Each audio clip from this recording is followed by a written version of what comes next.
Hello, everyone, and welcome to the Your Mark on the World show. This episode is produced for Forbes.com, where I'm a contributor covering social entrepreneurship and impact investing. And today we have three powerful guests who are really making a difference in the world and who are really becoming power players in the impact investing world. These are the community foundation leaders from several of the community foundations across the country. We have with us from the Lincoln Community Foundation, Barbara Bartle, the CEO, and Paula Metcalf, the Vice President and General Counsel. From the Community Foundation of Utah, we have Fraser Nelson, the CEO, and finally from the New York Community Trust, we have CEO Lori Slutsky. Ladies, thank you all for joining me. It's great to have you. Nice to be here. Well, we're really at an interesting point. Of course, there probably has never been a point in the history of community foundations or philanthropy that has been boring, but it seems like there's a lot going on with the advent of impact investing as an issue, the growing popularity of DAFs, and other shifts, including the recent economic challenges that we faced. Really probably have been putting a lot of pressure on you and your communities. I guess to begin, we need to frame this discussion, though, with what is a community foundation. And Lori, if I could, I'd like to ask you to tell us what a community foundation really is. A community foundation is a public charity that has as its raison d'etre a geography. So it's either a city like mine, New York, or it's a state, Utah, or it's a region of the country, and it is a proudly parochial institution. It raises money from a community of donors who share a passion for a particular place. It creates an endowment. It works with living donors as well as bequest donors, and it uses that endowment to improve the quality of life for that community. That is great. Now, I wonder, Lori, since you've got the floor, if you would just take a minute and give us one or two examples of some of the specific initiatives that are going on under your leadership at the New York Community Trust. Oh, that is actually much harder than it sounds because there are so many here. Mine is a city of 42,000 nonprofit organizations that cover the gamut from children's services to feeding poor people to helping elderly to arts programs in the schools. And my organization made last year about $150 million worth of grants to about 9,000 of those organizations. Wow. So big initiatives are essentially the city we serve. That's big enough. And right now we're working on a very interesting project to take the most impoverished area of our city, which happens to still be the South Bronx, and create a healthy community project to look at health from both a food perspective, a health access perspective, recreation, parks, sort of a broad spectrum with a real community focus. Well, that's great. I wonder, Fraser, if you would do the same. Tell us a little bit about some of your favorite initiatives from the Community Foundation of Utah. Well, I'd like to start by congratulating my two colleagues on this call for the incredible work they've done in their communities. They've been really a shining light for us. The Community Foundation of Utah is probably the youngest large community foundation in the United States. We just started, Devin, as you know, in 2009. So I look to the New York Community Trust and the grants that you give out and say, whoa, that's impressive. We are, because we're young, really most of our focus has been in engaging younger entrepreneurs in philanthropy, often for the first time. And those donors are looking for the Community Foundation of Utah to help them make an impact in non-traditional ways. They don't think like traditional donors. They come from an entrepreneurial space, and they think of their gifts as investments in a nonprofit, investments in the community. And so much of our work has been about engaging the giving minds of those entrepreneurs with nonprofits so that they understand right from the beginning of their personal wealth that that wealth requires them, or certainly allows them, to give back to the community that helped support their industry or their startup or whatever it was that they created. So we work very closely to help entrepreneurs meet nonprofits. These are people in their 30s and 40s, and help them meet them and help them add their skill set to the growth of our nonprofit sector in Utah, which, unlike New York City, is a very young sector. 80% of the nonprofits in our state have revenues under $100,000 a year. So we're working in a very different environment than Manhattan, very different environment than Lincoln, Nebraska, and I think that's one of the great things about community foundations, is they reflect deeply the communities that they serve. Fantastic. Now, Barbara, I wonder if you would take a minute just to brag about what's going on in the Lincoln Community Foundation.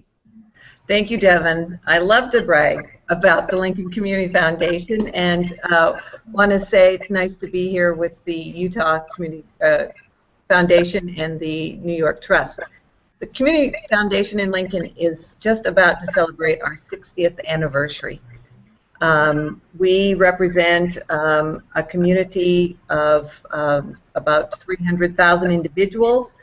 We're a little bit smaller in nonprofit size to New York City. Last year we granted $5.4 million to about 590 organizations in Lincoln. We have really focused most of our history on asset development and grant making, and I would say within the past 8 years have really started to focus on a role that many community foundations are focusing on, and that's community leadership. And so the initiatives that I would probably refer to are in that role. About 3 years ago, we started a Veterans Initiative to support our returning veterans and their families with their reintegration. And last year, along with 12 other funders in the community, we funded what we're calling Lincoln Vital Signs. And it's looking at all of the data we already have in the community, but we've never put it together in what I would call a dashboard to look at the strengths and the challenges in our community. And now our next piece of work is to lead the community engagement around addressing the findings from that Lincoln Vital Signs. So it's an exciting time at the Lincoln Community Foundation. Wonderful. I wonder, I think all of you probably accept as donations donor-advised funds, that you probably all have a program for accepting and managing those. I wonder, perhaps, Fraser, you would just take a minute and give us a quick overview of what a donor-advised fund is and how it's used. Well, donor-advised funds are certainly a growing part of philanthropy. And what they do is it's really, in some ways, in lieu of creating a private foundation, individuals make a gift, an irrevocable gift, to the community foundation of their choice. And then the community foundation manages those assets, investing them if that's the donor's intent, and then works with the donor to help them direct grants or advise the use of their assets, those assets, for the causes that they care about. And often community foundations are in the position of, like we just learned about in Lincoln, helping to let donors know about the needs in the community and advise them about how their assets, how their donor-advised fund can be used to best support the needs of that community. So community foundations are often turned to by people seeking to establish a donor-advised fund because of that very intimate knowledge and leadership in the community. We have grown at the Community Foundation of Utah. In 2009, we had one donor-advised fund, and we now have about 140 with assets historically of over $40 million. So you can see how they've become really quite popular, and for a good reason. Yeah. Paula, I wonder if you would be willing to address a specific question for us.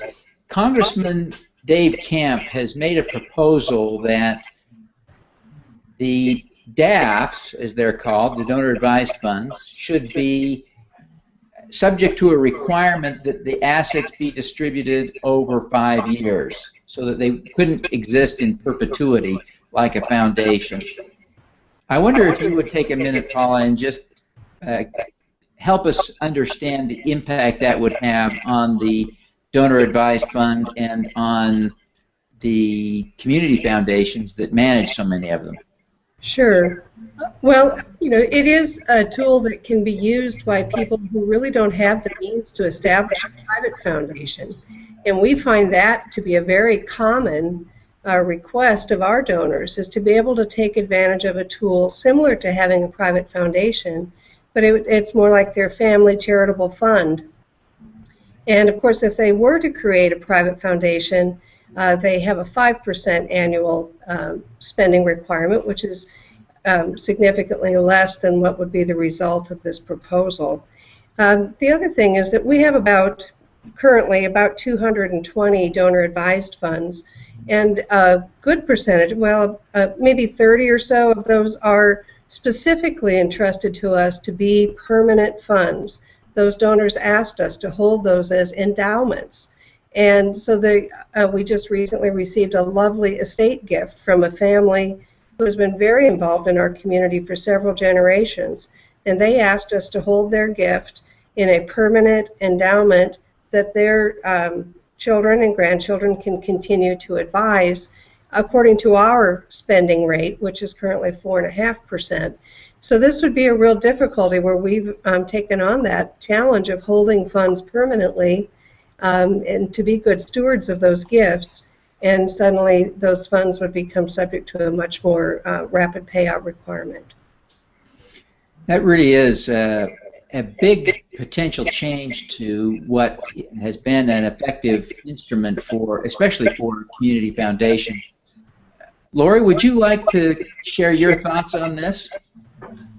Yeah, I certainly agree with what's been said. I think it would be a very detrimental provision, and I think it's important to remember that donor advised funds aren't new, although they are far more popular than they ever were before. I think the first one was actually started in the New York Community Trust, believe it or not, in 1931. Mm-hmm. And the advantage of a donor advised fund is it allows individuals living in a community to connect to an organization whose passion and knowledge base is the community. And so you can build for the future.